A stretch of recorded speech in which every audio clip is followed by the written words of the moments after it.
Rosenstein was scheduled to meet with Chief of Staff John Kelly before attending a previously scheduled national security meeting with other senior officials at the White House.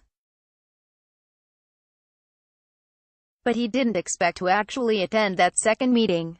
Instead, about 2 hours later, Rosenstein clambered back into his official SUV and returned to the Justice Department, having emerged unscathed from his 2 meetings at the White House and a phone call with the president. Minutes before, White House Press Secretary Sarah Sanders had released a statement that delayed a decision on his fate until Thursday, so that Rosenstein and Trump, who is in New York attending the United Nations General Assembly, can meet in person. "I'm meeting with Rod Rosenstein on Thursday when I get back from all of these meetings," Trump said later in the day. "And we'll be meeting at the White House, and we'll be determining what's going on. We want to have transparency, we want to have openness, and I look forward to meeting with Rod at that time." Chaotic morning. The president's comments, at least for Monday, put a cork in the bubbling cascade of confusion, tumult and anxiety that had quickly swept the Capitol, promptly leading to discussions about the fate of the special counsel Robert Mueller's investigation, which Rosenstein oversees, and drawing comparisons to Trump's firing of FBI Director James Comey, which triggered Mueller's appointment.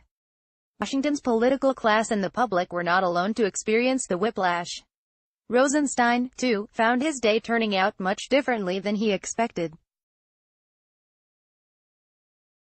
Rosenstein had miscalculated how Trump would react to the New York Times report, overestimating how angry Trump would be, a senior administration official said. After reading the Times report, Rosenstein expected Trump would be furious and swiftly fire him. His resignation on Friday was an attempt to preempt that. And when he arrived at the White House on Monday morning with his resignation not formally accepted, he expected he would be fired.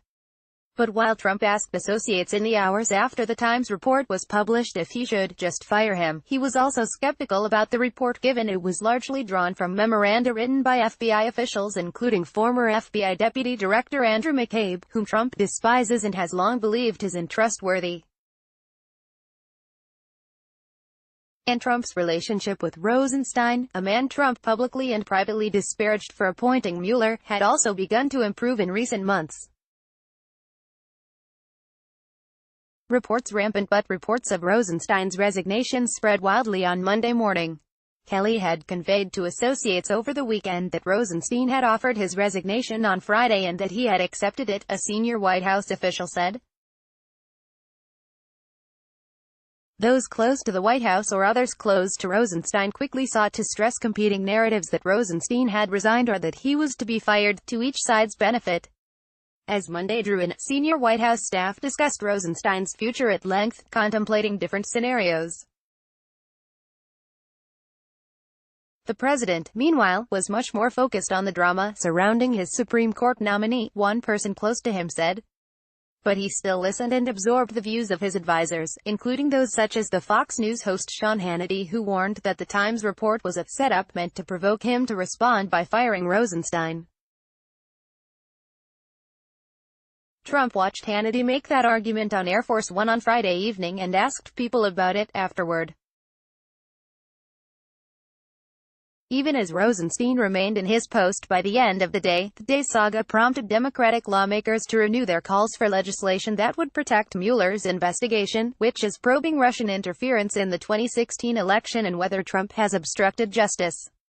And the specter of a potential firing when Trump returns to Washington still hung over Trump's administration, with some believing Trump could still take the action upon his return.